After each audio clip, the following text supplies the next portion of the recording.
But first, on Friday, Paul Murray and I got together to watch the great presidential debate, and you can see the 22-minute highlights on all our digital platforms now. It's already been watched more than 1.5 million times on YouTube alone, and here's why. Because unlike the rest of the Australian media and the bulk of the US media, we have been telling you for 4 years about Joe Biden's obvious cognitive decline. This is a man who has been in public life for more than 5 decades. The decline in recent years is undeniable.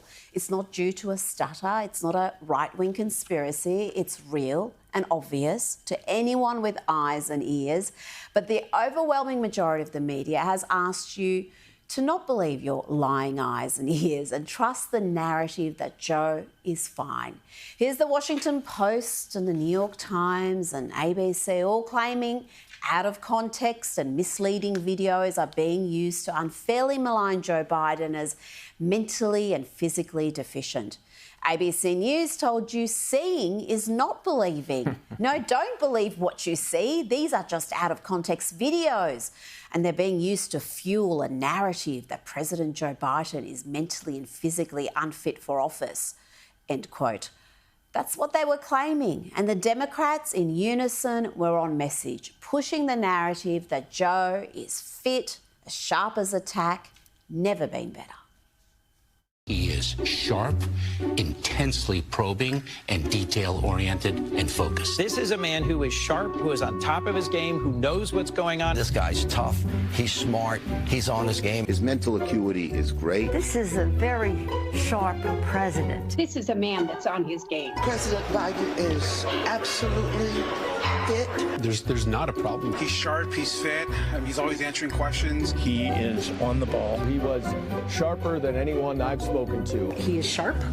He is on top of things. There's no doubt in my mind that the president is mentally fit for office. Biden has proven himself to have a strong memory. He's completely mentally sharp. He's at the top of his game. And who could forget Jill Biden with the ladies of The View making these claims before the debate.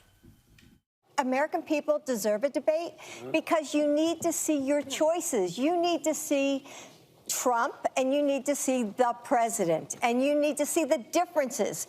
And my husband's, and you're going to see how smart he is and the experience he has. And then you'll see somebody who, like you're saying, I'm going to use Joy's words, can't put a sentence together. Yes, she really said it's Trump who can't put a sentence together. Old Joe has never been better, and the media fanboys and girls have been ready to regurgitate that message. This was Joe Scarborough on MSNBC. Now, he's cogent, but I undersold him when I said he was cogent. He's far beyond cogent. In fact, I think he's better than he's ever been. Intellectually, analytically, because he's been around for 50 years. Start your tape right now, because I'm about to tell you the truth. And F you if you can't handle the truth. This version of Biden, intellectually, analytically, is the best Biden ever. Not a close second, and I've known him for years. Wow, the gaslighting there is weapon grade. But here is our old Joe Scarborough, the MSNBC anchor, after the debate.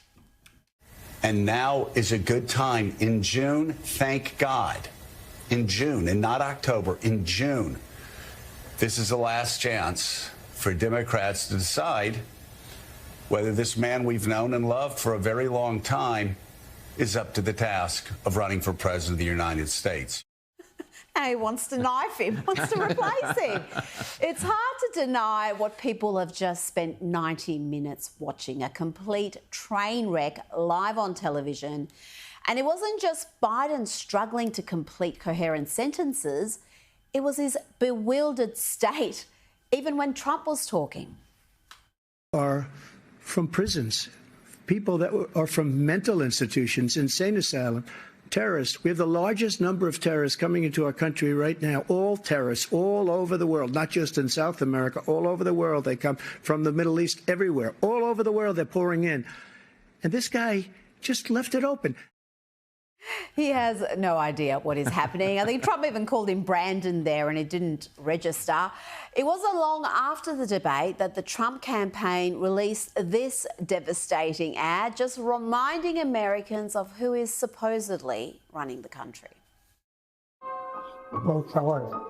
Making sure that we're able to make every single solitary person eligible for what I've been able to do with the COVID, with dealing with everything we have to do with, look, if we finally beat Medicare, we're trying to provide housing for Black Americans. The impact on the choice, the idea that they're going to, I've been proposing that everybody, the millionaires pay 1%.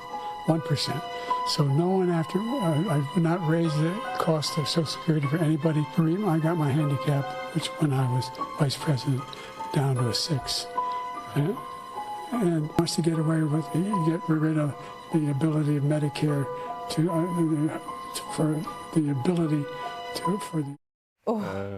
That is hard to watch, and there was more of it.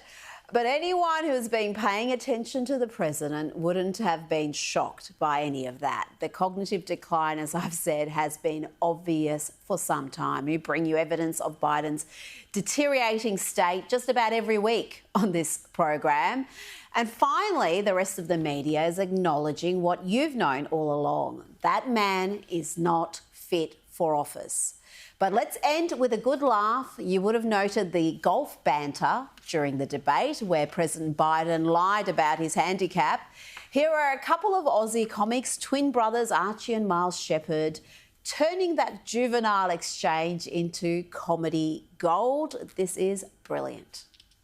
I'm in very good health. I just won 2 club championships, not even senior, 2 regular club championships. To do that, you have to be quite smart, and you have to be able to hit the ball a long way, and I do it. He doesn't do it. He can't hit a ball 50 yards. He challenged me to a golf match.